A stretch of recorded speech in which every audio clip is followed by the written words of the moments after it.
Hello, Oklahoma. Well, it's good to be here. Everybody have a seat. Have a seat. I love you back. It's wonderful to see you. It is good to be back in Oklahoma. I haven't been back here since the campaign, and everybody looks like they're doing just fine. Thank you so much for your hospitality. It is wonderful to be here. Yesterday, I visited Nevada and New Mexico to talk about what we're calling an all-of-the-above energy strategy.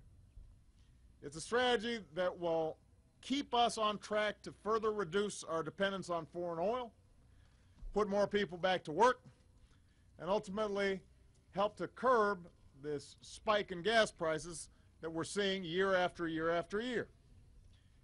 So today, I've come to Cushing, an oil town, because producing more oil and gas here at home has been and will continue to be a critical part of an all-of-the-above energy strategy.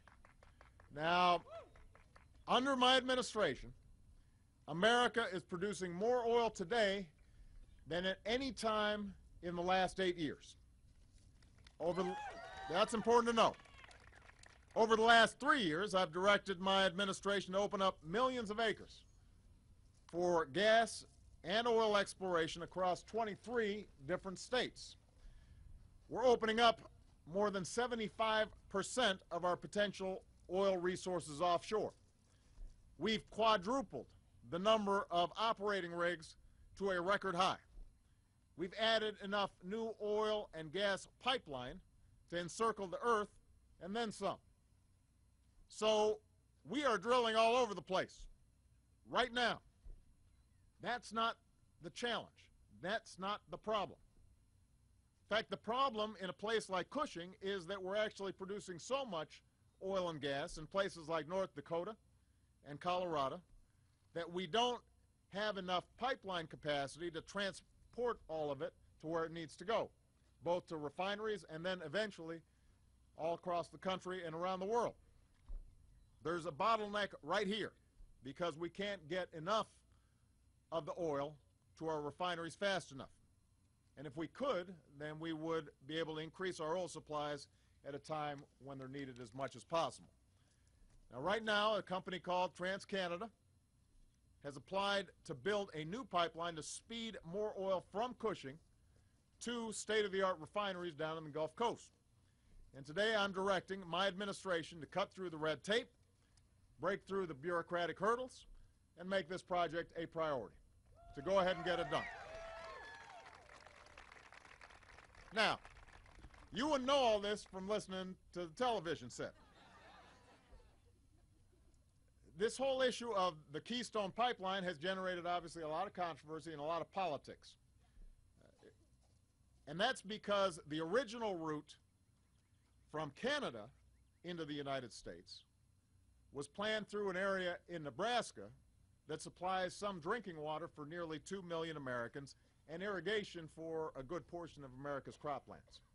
And Nebraskans of all political stripes, including the Republican governor there, raised some concerns about the safety and wisdom of that route. So to be extra careful that the construction of the pipeline in an area like that wouldn't put the health and the safety of the American people at risk, our experts said that we needed a certain amount of time to review the project. Unfortunately, Congress decided they wanted their own timeline.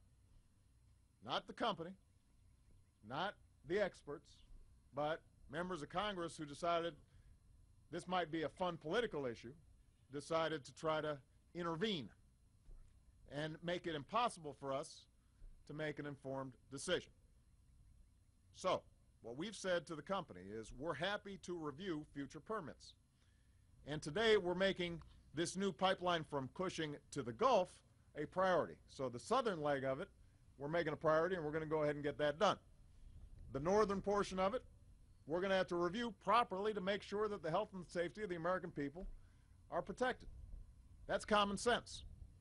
But the fact is that my administration has approved dozens of new oil and gas pipelines over the last 3 years, including one from Canada. And as long as I'm president, we're going to keep on encouraging oil development and infrastructure, and we're going to do it in a way that protects the health and safety of the American people. We don't have to choose between one or the other. We can do both. So I just, if you guys are talking to your friends, your neighbors, your coworkers, your aunts or uncles, and they're wondering what's going on in terms of oil production, you just tell them, anybody who suggests that somehow we're suppressing domestic oil production isn't paying attention. They are not paying attention. What you also need to tell them is anybody who says that just drilling more gas and more oil by itself will bring down gas prices tomorrow or the next day or even next year, they're also not paying attention. They're not playing it straight. Because we are drilling more, we are producing more, but the fact is producing more oil at home isn't enough by itself to bring gas prices down.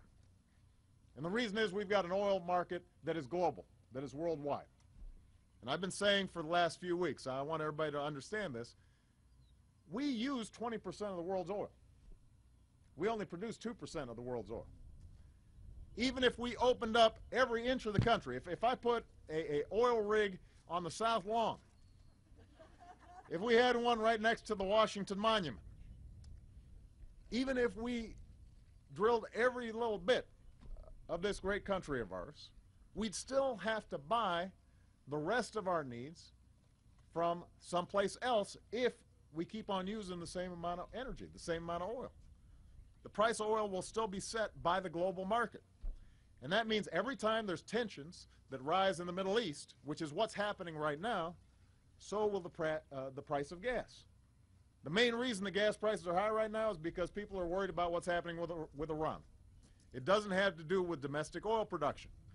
It has to do with the oil markets looking and saying, you know what, if something happens, there could be trouble, and so we're going to price oil higher just in case. Now, that's not the future that we want. We don't want to be vulnerable to something that's happening on the other side of the world somehow affecting our economy or hurting a lot of folks who have to drive to get to work. That's not the future I want for America. That's not the future I want for our kids. I want us to control our own energy destiny. I want us to determine our own course. So, yes, we're going to keep on drilling. Yes, we're going to keep on emphasizing production. Yes, we're going to make sure that we can get oil to where it's needed. But what we're also going to be doing as part of an all the above strategy is looking at how we can continually improve the utilization of renewable energy sources, new clean energy sources, and how do we become more efficient in our use of energy. That means producing more biofuels, which can be great for our farmers and great for rural economies. It means more fuel-efficient cars. It means more solar power. It means more wind power, which, by the way, nearly tripled here in Oklahoma over the past 3 years, in part because of some of our policies. We want every source of American-made energy. I don't want the energy jobs of tomorrow going to other countries. I want them here in the United States of America. And that's what an all-of-the-above energy strategy is all about. That's how we break our dependence on foreign oil. Now, the good news is we're already seeing progress. Yesterday, I went in Nevada to the largest solar plant of its kind anywhere in the country. Hundreds of workers built it. It's powering thousands of homes, and they're expanding to tens of thousands of homes more as they put more capacity online. After 30 years of not doing anything, we finally increased fuel efficiency standards on cars and trucks. And Americans are now designing and building cars that will go nearly twice as far on the same gallon of gas by the middle of the next decade. And that's going to save the average family $8,000 over the life of a car. And it's going to save a lot of companies a lot of money because they're hurt by rising fuel costs as well. All of these steps have helped put America on the path to greater energy independence. Since I took office, our dependence on foreign oil has gone down every single year.